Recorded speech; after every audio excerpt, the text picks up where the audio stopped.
औज़ुबिल्लाहिमिनश्शैतानिर्रजीम बिस्मिल्लाहिर्रहमानिर्रहीम सुब्हान रब्बिका रब्बिल इज़्ज़ति अम्मा यसिफून व सलामुन अलल मुरसलीन वल्हम्दुलिल्लाहि रब्बिल आलमीन। तो अल्लाह ताला के हम्द सना के बाद, dear aspirants, this is Asif Shahzad. So today our first lecture for the preparation of lecturer education and headmaster and headmistress. तो डियर एस्पायरेंट्स, जैसा कि आप जानते हैं कि हमने आज हमारा जो 5th चैप्टर है एजुकेशनल साइकोलॉजी उसको स्टार्ट किया है, और ये थोड़ा लेंथी चैप्टर भी है। तो इसको अब हम करते हैं, क्योंकि जितना जल्दी हो सके इसको कवर किया जाए, क्योंकि आपको पता है कि जो लेक्चरर एजुकेशन की सीट्स हैं वो बहुत जल्द आ रही हैं। तो इसलिए सबसे पहले जो है ना वो ये ज़रूरी है कि हम जितनी जल्दी हो सके इसको कंप्लीट करें, इसको कवर करें, क्योंकि अब जितने भी पेपर जो है ना वो प्रीवियस कॉम्पिटेटिव एग्जाम में आ चुके हैं, आपने देखे होंगे, मैंने भी देखे हैं। तो उनमें से कभी भी ऐसा नहीं हुआ कि साइकोलॉजी का जो चैप्टर है उसको मिस किया जाए, या फिर उसमें कोई क्वेश्चन जो है ना उससे ना लिया जाए। ऐसा नहीं होता, ये बहुत इंपॉर्टेंट चैप्टर है। इसमें से 4 से 5 नंबर का जो पेपर है वो आ जाता है, तो इसलिए इसका करना बहुत ज़्यादा ज़रूरी है। ठीक है, तो आए जी हम स्टार्ट कर लेते हैं एजुकेशनल साइकोलॉजी। सबसे पहले हम साइकोलॉजी का जो इंट्रोडक्शन है वो देखते हैं कि जी साइकोलॉजी क्या होती है, उसकी डेफिनेशन, उसकी डेरिवेशन जो है वो देखते हैं। ठीक है, तो word psychology is drive from Greek word. ये हमारा जो साइकोलॉजी का वर्ड है, जो साइकोलॉजी का लफ्ज है, ये ग्रीक लैंग्वेज का एक वर्ड है, साइकी, उससे ड्राइव किया गया है। ठीक है, तो psyche mean soul and logos mean source of study. ठीक है, यानी कि हमारे पास जो साइकी होता है, साइकी का मतलब क्या होता है, सोल होता है, इंसान की रूह होती है। ठीक है, और जो लोगोस होता है उसका मतलब होता है कोर्स ऑफ स्टडी। यानी साइकोलॉजी को हम रूह की स्टडी भी कहते हैं, या स्टडी ऑफ सोल भी हम इसको कह सकते हैं। ठीक है, तो उसके बाद जी नेक्स्ट हमारे पास आता है psychology is the systematic study of human behaviour.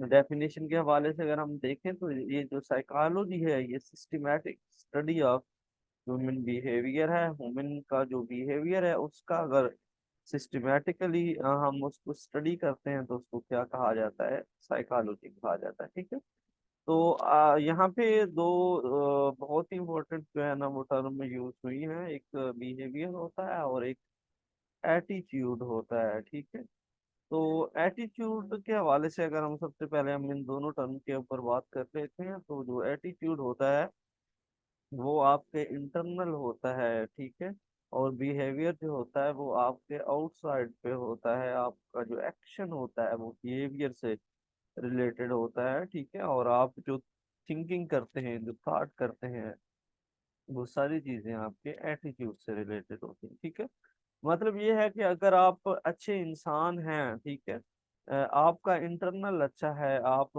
By nature अच्छे हैं, बाय बर्थ आप अच्छे हैं, आपकी थिंकिंग थॉट अच्छी है। ठीक है, तो ये क्या है, ये एटीट्यूड है। ठीक है, अगर आप इंटरनली अच्छे हैं, बाय नेचर अच्छे हैं, और फिर आप अच्छे काम भी करते हैं, ठीक है, अच्छी एक्टिविटी करते हैं, अच्छी परफॉर्मेंस देते हैं। ठीक है, तो ये जो परफॉर्मेंस है, जो एक्टिविटी है, जो एक्शन है, वो सारे के सारे क्या हैं, वो बिहेवियर के अंदर आते हैं। ठीक है, तो उसके बाद जी हमारे पास साइकोलॉजी की डिफरेंट जो यानी कि ड्यूरेशन है, उनके अंदर इसकी डेफिनेशन जो है उसको बताया गया है, उसको देख लेते हैं। सबसे पहले इनिशियली अगर हम बात करें, psychology was considered as study of soul.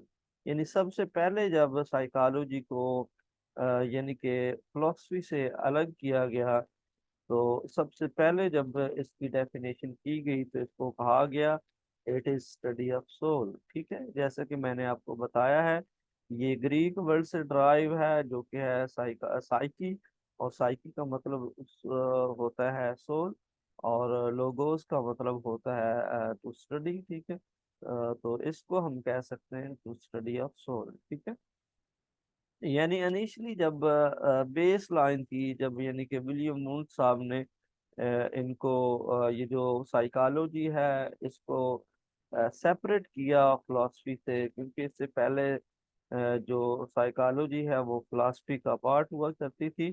तो विलियम वुड साहब जो है उन्होंने इसको जो साइकोलॉजी है उसको फिलॉसफी से अलग किया। इसी वजह से हम विलियम वुड को फादर ऑफ साइकोलॉजी कहते हैं, ठीक है। तो वो आगे इंशाल्लाह जो स्कूल ऑफ थॉट है वहाँ पे इनको डिटेल में डिस्कस करेंगे। तो आज हम साइकोलॉजी की जो डेफिनेशन हैं और जो इंट्रोडक्शन है उसी को स्टडी करते हैं। तो नेक्स्ट इंशाल्लाह हम जो स्कूल ऑफ थॉट है, स्ट्रक्चरलिज्म, फंक्शनलिज्म, ये सारे इंशाल्लाह हम करेंगे, ठीक है। तो उसके बाद जी सेकंड नंबर पे हमारे पास आता है जी at third and in the middle, यानी कि मिडल एज में। पहले तो हम स्टडी ऑफ सोल इसको कहते थे, तो मिडल एज में इसको क्या कहा जाने लगा, तो it was considered as study of mind, यानी कि पहले स्टडी ऑफ सोल फिर उसके बाद स्टडी ऑफ माइंड, ठीक है। At third it was known as study of consciousness, ठीक है। तो उसके बाद जी यानी कि जो थर्ड स्टेज है उस पे जो साइकोलॉजी है इसको कहा गया था स्टडी ऑफ कॉन्शियसनेस, ठीक है। यानी कि जिसके बारे में आप अवेयर अवेयर होते हैं। ये जो हमारे पास जो सिगमंड फ्रॉइड साहब हैं उन्होंने इंसान का जो माइंड है उसकी थ्री स्टेजेस बयान की हैं, यानी कि एक कॉन्शियस होता है, एक सब कॉन्शियस होता है, एक अनकॉन्शियस होता है, ठीक है। तो इंशाल्लाह इन सारी चीज़ों को हम आगे जाकर डिटेल में डिस्कस करेंगे, ठीक है। तो स्टडी ऑफ कॉन्शियसनेस का मतलब ये होता है कि जिसके बारे में इंसान पहले से अवेयर होता है, जिसके बारे में वो जानता होता है, उसको थिंक ओवर करने की ज़रूरत नहीं होती, ऑलरेडी उसको पता होता है, ठीक है। अब देखिए ना कि मुझे पता है कि आप मेरे स्टूडेंट हैं और आपको पता है कि मैं आपका सर हूँ, हमारा लेक्चर होता है, मैं आपको पढ़ाता हूँ। आपको इन चीज़ों के बारे में थिंक ओवर करने की ज़रूरत नहीं होती, ठीक है। तो ये सारी चीज़ें इंसान के जो है ना वो कॉन्शियस जो स्टेट ऑफ माइंड होता है उसके अंदर मौजूद होती है, ठीक ठीक है। तो थर्ड में ये कहते हैं क्या, स्टडी ऑफ कॉन्शियसनेस के जो साइकोलॉजी है वो इंसान का जो कॉन्शियसनेस है, जिसके बारे में इंसान ऑलरेडी अवेयर है, जिसके बारे में उसे पहले से पता है, उसकी स्टडी को साइकोलॉजी कहा जाता है, ठीक है। तो आजकल जो स्टडी यानी कि जो साइकोलॉजी है उसकी क्या डेफिनेशन की जाती है या क्या कहा जाता है साइकोलॉजी को, now psychology is considered as systematic study of behaviour. तो आजकल जो साइकोलॉजी है उसको क्या कहा जाता है, उसको कहा जाता है सिस्टमैटिक स्टडी ऑफ बिहेवियर के। जो इंसान का जो बिहेवियर है, इंसान के जो एक्शन है, जो एक्टिविटी है, उसको अगर सिस्टमैटिकली आप स्टडी करना चाहते हैं तो उसको क्या कहा जाता है, उसको हम साइकोलॉजी कहते हैं, ठीक है।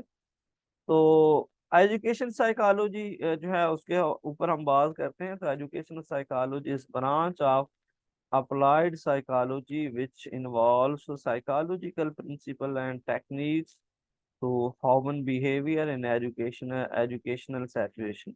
यानी एजुकेशनल जो सिचुएशन है उसके अंदर इंसान का जो बिहेवियर है, इंसान का जो एटीट्यूड है, उसको जब हम स्टडी करते हैं एजुकेशन सेक्टर के अंदर रहते हुए, एजुकेशन सिचुएशन के अंदर रहते हुए, तो उसको क्या कहा जाता है, एजुकेशनल साइकोलॉजी, ठीक है। तो ये जो स्टीफन साहब हैं उन्होंने डेफिनेशन बयान की है एक, उसके ऊपर भी हम बात कर लेते हैं।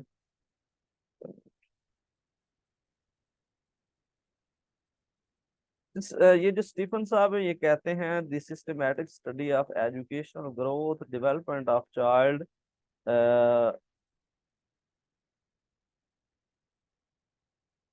तो ये जो स्टीफन साहब है ये कहते हैं कि यानी systematic study of educational growth and development of child, यानी कि एक सिस्टमैटिक तरीके से जब हम स्टूडेंट की जो ग्रोथ है, जो डेवलपमेंट है एक चाइल्ड की, जब उसको स्टडी करते हैं तो इसको क्या कहा जाता है, एजुकेशनल साइकोलॉजी कहा जाता है, ठीक है। उसके बाद स्किनर जो है उन्होंने भी डेफिनेशन दी है, उसको भी देख लेते हैं। Behaviour of human being in educational situation, यानी कि एजुकेशनल सिचुएशन के अंदर रहते हुए जब आप किसी भी इंसान का बिहेवियर को स्टडी करते हैं, उसका उसके एटीट्यूड को स्टडी करते हैं, तो वो क्या कहलाता है, एजुकेशनल साइकोलॉजी कहलाता है।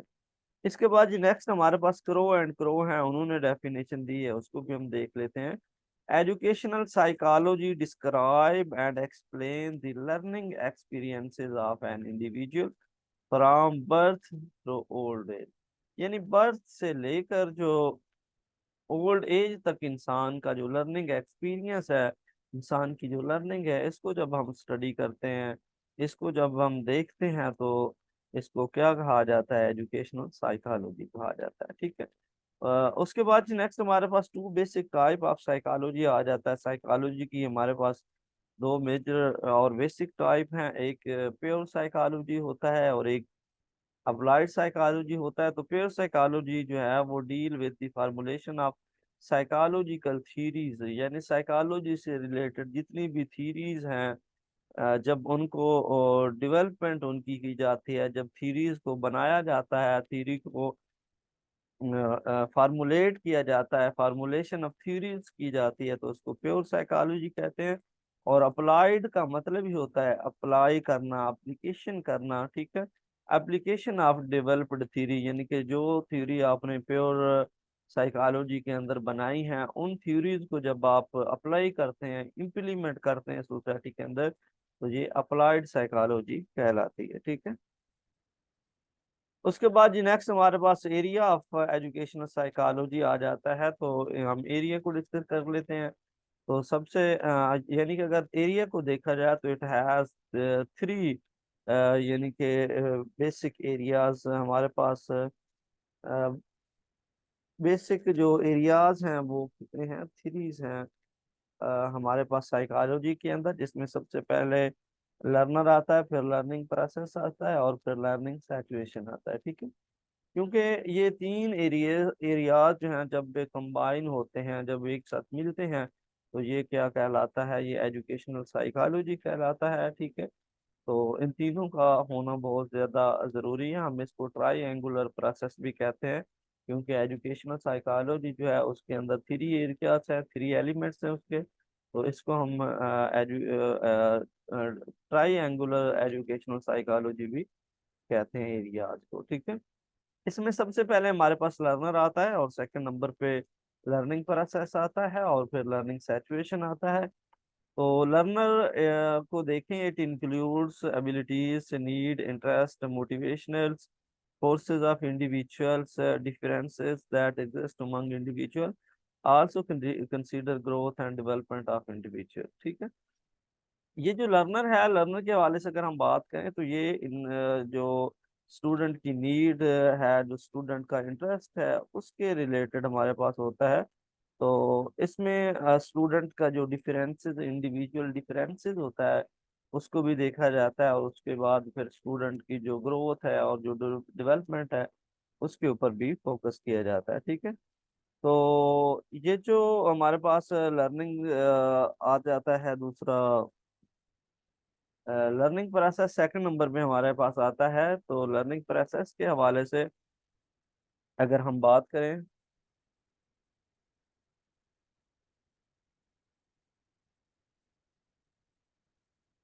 तो नेचर ऑफ लर्निंग, हम लर्निंग प्रोसेस के अंदर हमने देखना है कि हमने कैसे किसी भी स्टूडेंट को लर्निंग करवानी है, उसको टीच करवाना है, कैसे उसकी उसको यानी थ्रू एक्सपेरिमेंट, थ्रू एक्सरसाइज, या किसी एक्सप्लेनेशन के जरिए हमने कैसे बच्चे को नॉलेज प्रोवाइड करना है। लर्निंग प्रोसेस में यानी कि हमारा लर्निंग जो मेथडोलॉजीज हैं, जो टीचिंग मेथड्स हैं, वो सारी चीज़ें हम इसके अंदर यूज करते हैं। ठीक है।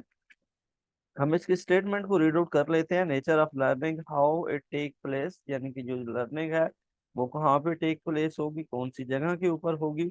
It considers various theoretical and experimental evidence to explain role and nature of reinforcement. ठीक है। यानी कि हम डिफरेंट जो थीरीज हैं, थ्योरेटिकल चीज़ें हैं, या फिर जो एक्सपेरिमेंटल चीजें हैं, उनको एक्सप्लेन कर सकते हैं। ठीक है। और री के जरिए हम बच्चों को लर्निंग करवा सकते हैं। हम प्रॉब्लम सॉल्विंग या टीचिंग एड के जरिए, या फिर मेथड्स ऑफ टीचिंग के जरिए हम बच्चों को लर्निंग करवा सकते हैं। ठीक है।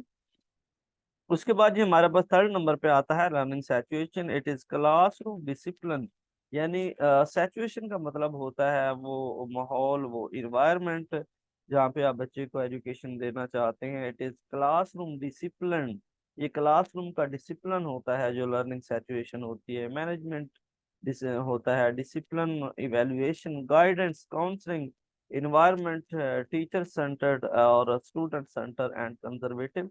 यानी कि ये सारी चीजें इसके अंदर मौजूद होते हैं। ये जो लर्निंग सिचुएशन होता है, जो डिसिप्लिन होता है, उसमें हम क्या करते हैं, मैनेजमेंट भी करते हैं, डिसिप्लिन भी होता है, इवेल्युएशन भी स्टूडेंट्स की करते हैं, गाइडेंस भी करते हैं, काउंसलिंग भी करते हैं, और उसके बाद इन्वायरमेंट जो होता है वहाँ का उसको भी देखा जाता है। और ये समटाइम टीचर सेंटर्ड भी होता है और स्टूडेंट सेंटर्ड भी होता है। और ये कंस्ट्रक्टिव होता है, सॉरी पहले इसकी प्रोनाउंसिएशन थोड़ी सी उसमें मिस्टेक थी। तो ये कंजर्वेटिव ही नहीं, ये कंस्ट्रक्टिव होता है। यानी कि इस पे जो रूल्स एंड रेगुलेशन है उसको कंस्ट्रक्टिव बनाया जाता है। स्टूडेंट खुद भी चीज़ों को एक्सप्लोर कर सकते हैं, इन्वेंट कर सकते हैं, अपनी जो थिंकिंग थॉट है उसको यूज करके क्रिएटिविटी कर सकते हैं, क्रिटिकल थिंकिंग कर सकते हैं। ये सारी चीजें यहाँ पे कर सकते हैं। ठीक है, तो ये जी हमारे पास बेसिक कुछ इंट्रोडक्शन था साइकोलॉजी के बारे में। तो नेक्स्ट इंशाल्लाह आप देखेंगे कि हम जो स्ट्रक्चरलिज्म स्कूल ऑफ थॉट है उसको इंशाल्लाह स्टडी करेंगे। आई होप सो कि आपको अंडरस्टैंडिंग हो चुकी होगी। फिर भी अगर आपका कोई क्वेश्चन हो, कोई क्वेरी हो, तो वो आप डाउट बॉक्स में मेरे से पूछ सकते हैं। अपना ख्याल रखें आप। अल्लाह हाफिज़, फी अमान।